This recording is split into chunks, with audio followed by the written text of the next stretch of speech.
Assalamualaikum warahmatullahi wabarakatuh. Selamat pagi anak-anak kelas 4B yang hebat-hebat.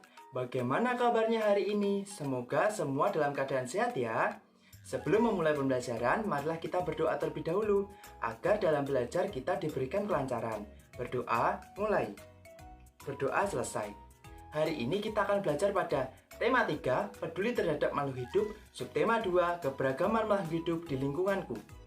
Materi pembelajaran yang akan kita pelajari pada hari ini ada dua ya anak-anak. Yang pertama, IPS tentang upaya pelestarian hewan serta ciri dan pemanfaatannya bagi kehidupan manusia sebagai salah satu sumber daya alam. Yang kedua, IPA tentang bentuk dan fungsi bagian tubuh dari hewan.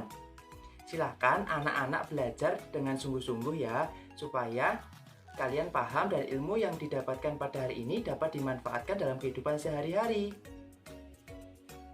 Sebelum Bapak memulai pembelajaran, silahkan anak-anak siapkan alat tulis dan bukunya terlebih dahulu, agar nanti dalam belajar dapat lancar. Apakah kalian sudah siap dan semangat mengikuti pembelajaran pada hari ini? Sudah siap? Sudah semangat? Bagus kalau semuanya sudah siap dan semangat mengikuti pembelajaran pada hari ini. Sekarang silahkan anak-anak amati gambar berikut ini ya. Kira-kira itu gambar apa anak-anak? Ada yang tahu? Bagus sekali, itu adalah gambar orang sedang berburu hewan di hutan. Lalu, kegiatan berburu merupakan perbuatan yang baik atau buruk anak-anak? Bagus, kegiatan berburu merupakan kegiatan yang buruk. Kira-kira apa yang akan terjadi jika hewan terus-menerus diburu? Hewan akan cepat punah. Bagus sekali. Lalu apa yang seharusnya kita lakukan sebagai warga negara Indonesia terhadap hewan-hewan langka tersebut? Ya, bagus sekali, kita harus menjaga dan melestarikan hewan tersebut. Tahukah kalian bahwa sumber daya alam terdiri dari tumbuhan dan hewan? Kedua hal tersebut tentunya berbeda, tidak akan memiliki ciri dan manfaat yang sama bagi kehidupan manusia. Supaya kalian lebih paham dan memahami maksud yang sudah Bapak sampaikan sebelumnya, silahkan anak-anak pahami penjelasan Bapak berikut ini. Pelestarian hewan. Muatan pembelajaran Ilmu Pengetahuan Sosial KD 3.1 dan 4.1. Selain tumbuhan, hewan juga merupakan sumber daya alam yang perlu terus dijaga keseimbangan dan kelestariannya. Jika tidak, maka hewan-hewan tersebut akan menjadi langka dan punah. Lantas, mengapa kita perlu melestarikan hewan langka? Ayo kita cari tahu lebih lanjut. Indonesia memiliki beragam hewan langka yang tersebar di setiap pulaunya. Meski beragam, ternyata banyak hewan yang langka. Lalu, apa itu hewan langka? Menurut Kamus Besar Bahasa Indonesia, hewan langka merupakan hewan yang populasinya sudah menurun sehingga mendekati kepunahan. Dalam hal ini, pemerintah bertugas melindungi hewan langka. Hewan langka ditempatkan di tempat khusus untuk melindungi hewan-hewan. Di antaranya yang ada di Indonesia antara lain Taman Nasional Komodo, Waikambas, Suaka Marga Satwa, dan lain-lain. Contoh hewan langka yaitu penyu hijau, burung cendrawasih, komodo, badak berjula satu, harimau Sumatera, gajah Sumatera, merak, anoa, dan masih banyak hewan langka lagi. Menurut anak-anak, mengapa kita perlu melestarikan hewan langka?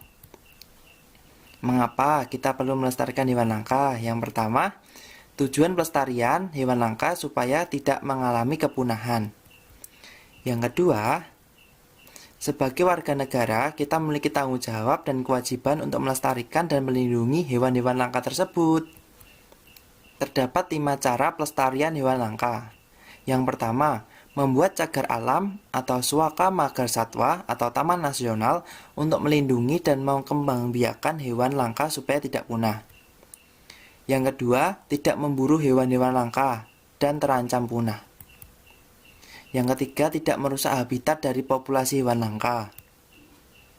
Yang keempat, tidak menjual belikan hewan langka agar terjaga kelestariannya.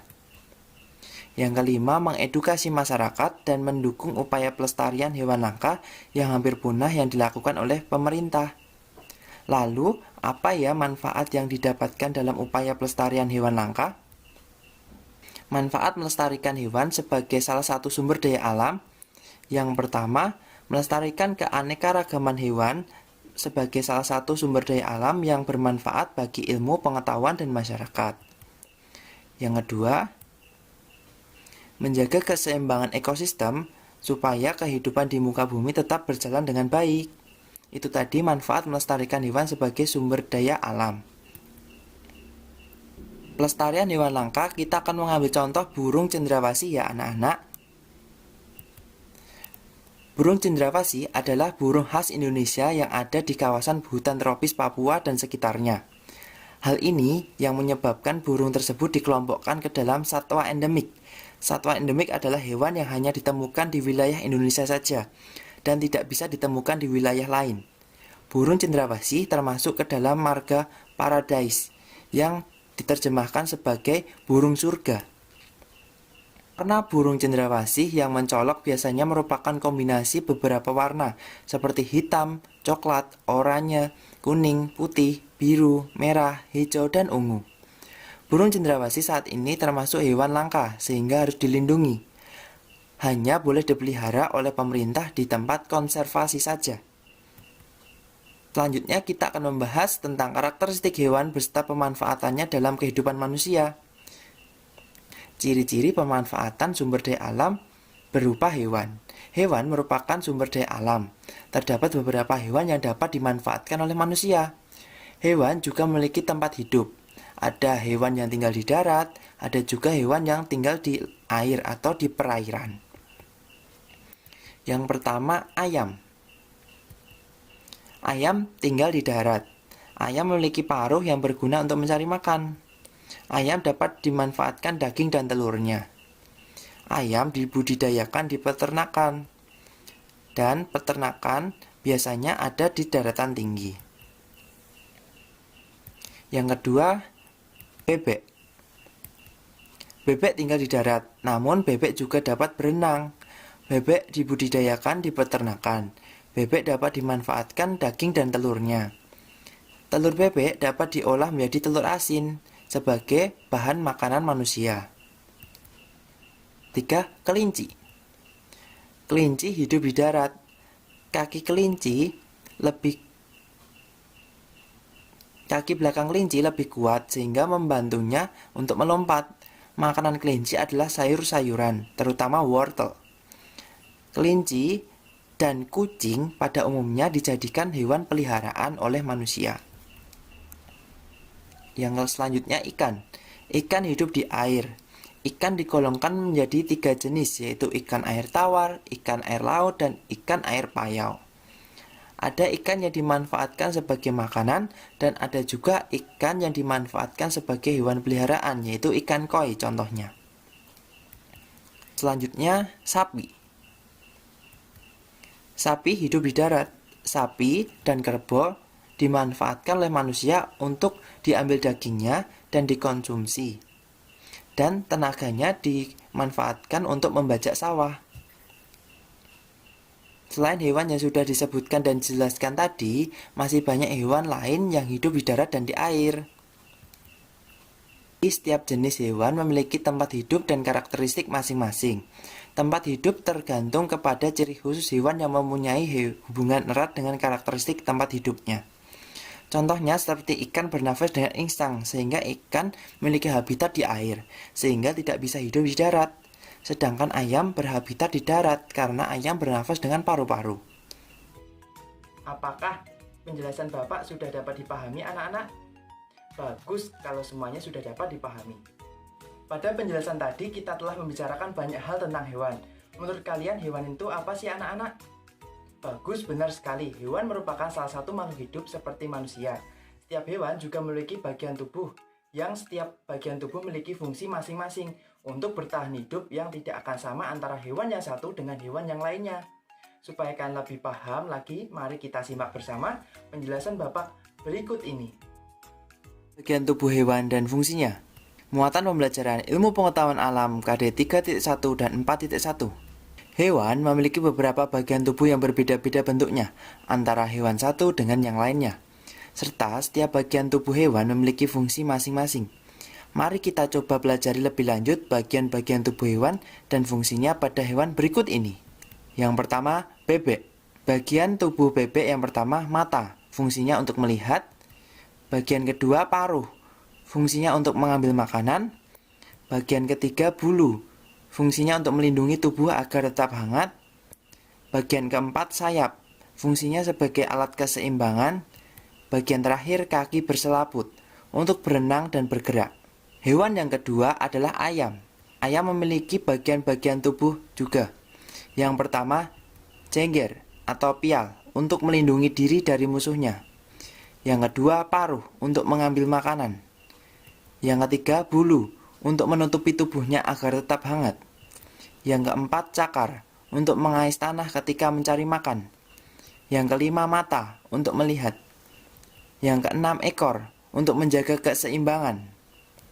Yang ketujuh, sayap sebagai alat keseimbangan. Yang kedelapan, kaki untuk berjalan. Dan ada taji untuk mempertahankan diri. Hewan yang ketiga adalah kelinci. Kelinci memiliki bagian-bagian tubuh juga. Yang pertama ada mata yang fungsinya untuk melihat. Yang kedua ada hidung, berfungsinya untuk bernafas dan indera penciuman. Yang ketiga ada mulut, fungsinya untuk memasukkan makanan. Yang keempat ada kaki depan, yang fungsinya untuk memegang makanan. Yang kelima ada telinga, yang fungsinya untuk mendengar. Yang keenam ada rambut, yang fungsinya untuk menjaga tubuh agar tetap hangat. Yang terakhir adalah kaki belakang, yang fungsinya sebagai alat gerak. Hewan yang keempat, burung. Burung memiliki bagian-bagian tubuh. Yang pertama, paruh. Paruh digunakan untuk makan dan mengambil makanan.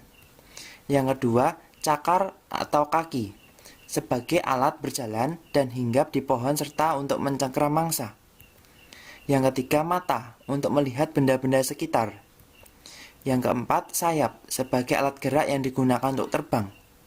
Terakhir, ekor untuk menjaga keseimbangan saat terbang. Yang kelima adalah ikan. Memiliki bagian-bagian tubuh. Yang pertama, sisik berfungsi sebagai pelindung tubuh. Yang kedua, badan yang ramping memudahkan ikan bergerak dalam air. Yang ketiga, ekor berfungsi untuk membantu pergerakan di dalam air. Yang keempat, mata berfungsi untuk melihat lingkungan sekitar. Yang kelima, insang berfungsi untuk bernafas. Yang terakhir, sirip berfungsi untuk berenang. Dan yang terakhir adalah kucing. Memiliki bagian-bagian tubuh. Yang pertama ada telinga yang berfungsi untuk mendengar. Yang kedua ada mata yang berfungsi untuk melihat. Yang ketiga ada hidung yang berfungsi untuk mencium bau. Yang keempat ada rambut yang berfungsi untuk menutupi bagian tubuh kucing. Yang kelima ada misai untuk mengetahui keadaan sekitar. Yang selanjutnya ada kaki sebagai alat penggerak.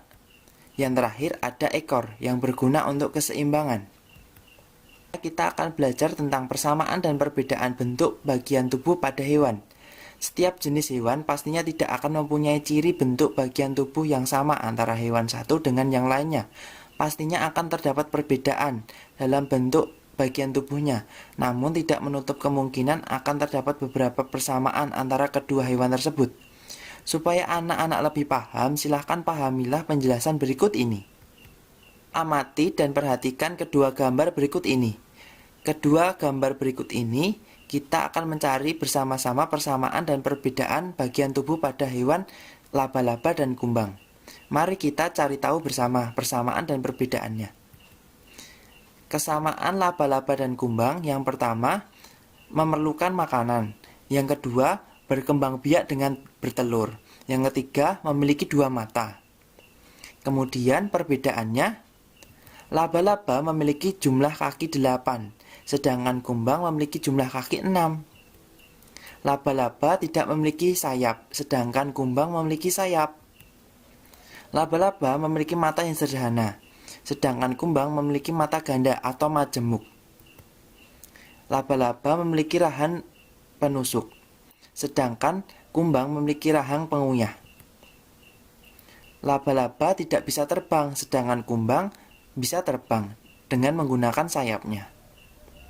Bagaimana anak-anak? Apakah penjelasan Bapak tadi sudah dapat dipahami?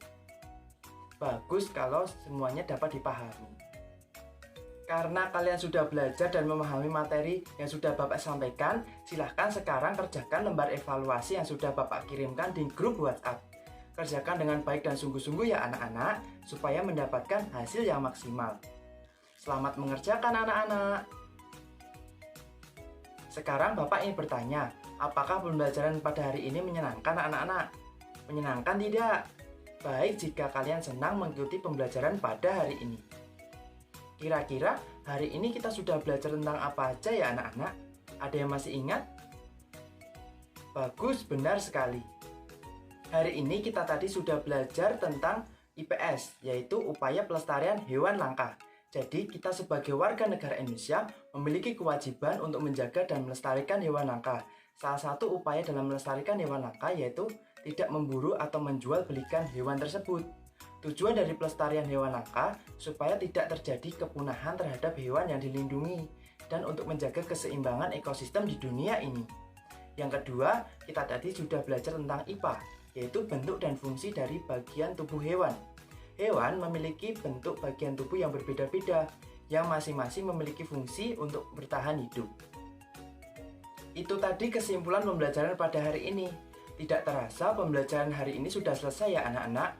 Sebelum Bapak menutup pembelajaran, marilah kita berdoa terlebih dahulu, agar ilmu yang kita dapatkan pada hari ini dapat bermanfaat. Berdoa, mulai. Berdoa selesai. Pesan dari Bapak, teruslah semangat belajar demi menggapai cita-citamu dan tetap disiplin mematuhi protokol kesehatan supaya tetap sehat. Sekian dari Bapak. Wassalamualaikum warahmatullahi wabarakatuh.